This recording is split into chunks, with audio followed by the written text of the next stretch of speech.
Привет, ARMY. Снова добро пожаловать на канал Daily Pop Music. Вчера все изменилось. Не медленно, не мягко, а внезапно. Последнее признание Тэхёна не было преподнесено с предупреждением. Оно не сопровождалось объяснениями или улыбками. Оно прозвучало тихо, и именно эта тишина сделала его таким сильным. После месяцев мучительных переживаний втайне он наконец-то рассказал, почему внезапно перестал тренироваться. И то, чем он поделился, оказалось гораздо серьезнее, чем кто-либо мог предположить.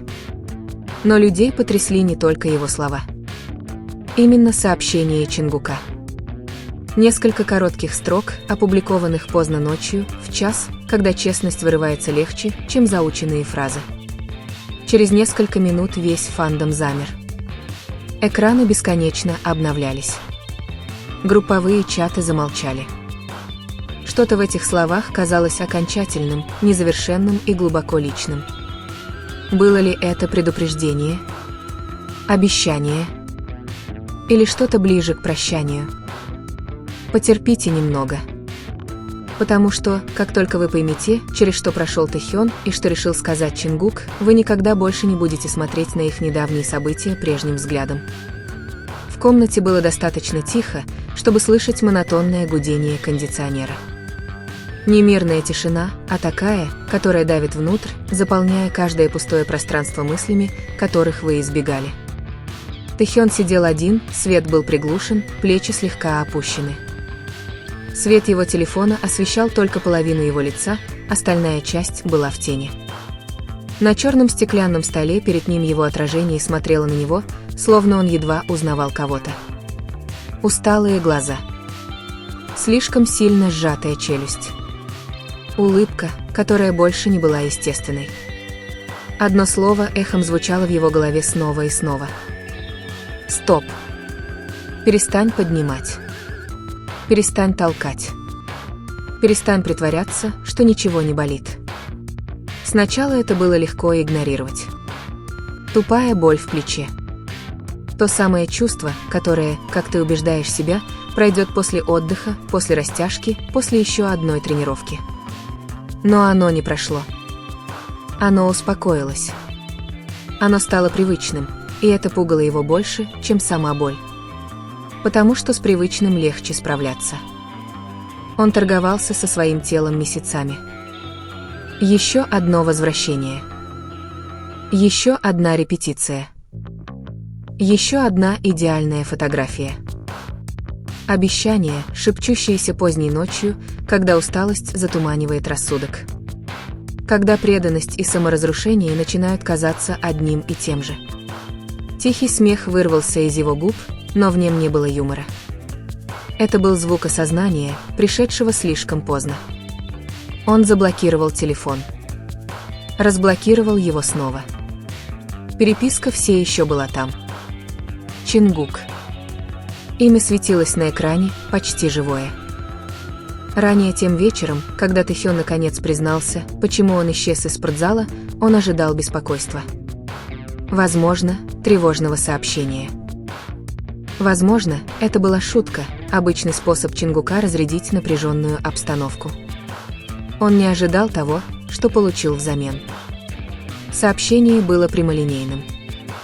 Непринужденным. Напечатанным слишком быстро, чтобы скрыть эмоции. Без фильтров. Без тщательно подобранных фраз. Он прочитал его один раз.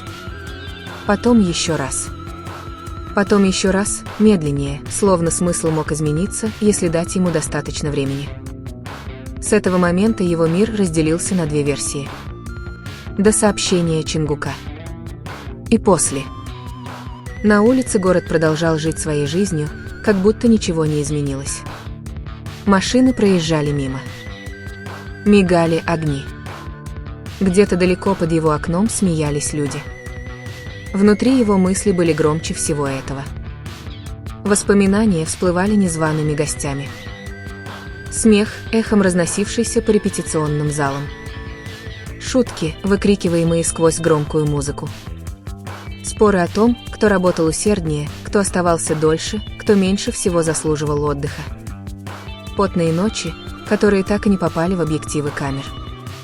Они всегда подталкивали друг друга вперед. Так они выживали. Но теперь у него возник пугающий вопрос, тот, о котором он никогда раньше не позволял себе думать.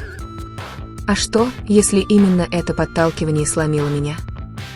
В ответ на это его плечо запульсировало, тупой пульс, который казался почти нарочитым. Он помнил тот первый момент, когда это его по-настоящему напугало. Не боль, а уверенность. Это острое осознание того, что что-то не так. И все же он продолжал. Продолжал петь. Продолжал улыбаться. Аплодисменты заглушили его внутреннее предупреждение. Люди видели огни. Он помнил темноту позади них. Еще одна вибрация нарушила тишину. Еще одно уведомление. Он не открыл его. Его большой палец завис над экраном, нерешительность заморозила его на месте. Он уже представлял, что будет дальше, если это станет достоянием общественности. Заголовки, анализирующие его здоровье. Комментарии, обсуждающие, не преувеличивает ли он. Незнакомцы, превращающие беспокойство в удовлетворение. Он закрыл глаза. Голос Чингука донесся до него не из телефона, а из памяти. Тот низкий, серьезный тон, который он использовал только тогда, когда переставал шутить. Когда говорил честно, без брони. Неужели говорить правду так просто? Или это самое опасное, что он мог сделать? Грудь сжалась. Слово «правда» вдруг стало тяжелее самой раны. Наконец, он коснулся экрана. Разговор открылся мгновенно. Словно он ждал этого момента. И вот оно, сообщение, которое вскоре распространится быстрее, чем кто-либо мог контролировать. Слишком эмоциональное, чтобы скрыть. Слишком честное, чтобы неправильно понять. За ним последуют скриншоты. Ой. Слухи разлетятся во все стороны. Но сейчас были только он и эти слова. Его руки похолодели. Долгое мгновение он стоял неподвижно. Затем, медленно, почти не осознавая этого, Тэхён улыбнулся. Не потому, что это было утешительно. Не потому, что это что-то решало. А потому, что это видело его. Потому что это доказывало, что то, что их связывало, было настоящим. Он начал печатать. 3 слова. Удалено. Еще одно предложение. Удалено. То, что он отправил дальше, не просто ответит Чингуку. Это определит все, что было до этого: тренировки, молчание, расстояние, травма. Он смотрел на кнопку отправки. Колебался. Затем он нажал ее. Сообщение отправлено. И в тот же миг Тэхён понял, что пути назад нет. То, что он отправил, было совсем не тем, чего все ожидали. И когда оно дошло до Чингука, все изменилось. Чингук получил сообщение посреди ночи. Он не спал. Он даже не пытался заснуть. Его комната освещалась лишь мягким голубым светом аквариума на стене. Тени от воды лениво скользили по его рукам. Телефон лежал экраном вниз на кровати. Но его мысли крутились вокруг одной и той же уже несколько часов. Он сказал Тэхёну быть честным. Он просто не был готов к тому, как честность будет выглядеть на самом деле. Телефон вибрировал 1 раз. Он не двигался. Телефон вибрировал снова, на этот раз дольше, настойчивее. Он перевернул его. Мир сузился до одной строчки текста. Ответ Тэхёна был коротким. Простым. Но под ним скрывалось нечто более глубокое, словно темная комната, в которую тебя внезапно просят войти, не зная, где находятся стены.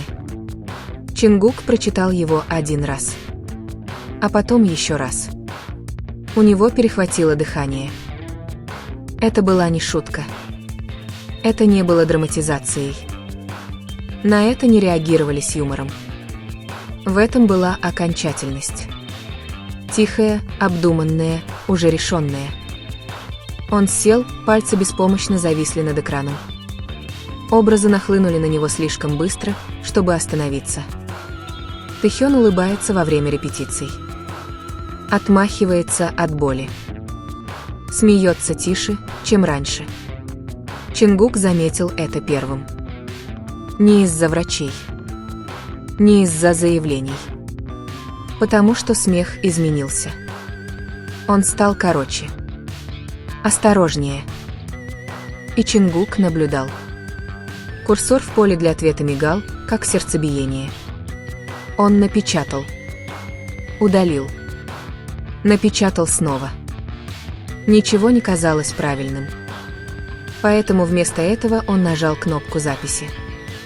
Он не репетировал. Не оттачивал. Он просто говорил. Когда он закончил, он отправил ответ, не прослушивая его. Потому что иногда нерешительность разрушает правду. Телефон лежал рядом. Прошли минуты. Затем в ответ появилось одно слово. Всего одно. И все же это изменило все.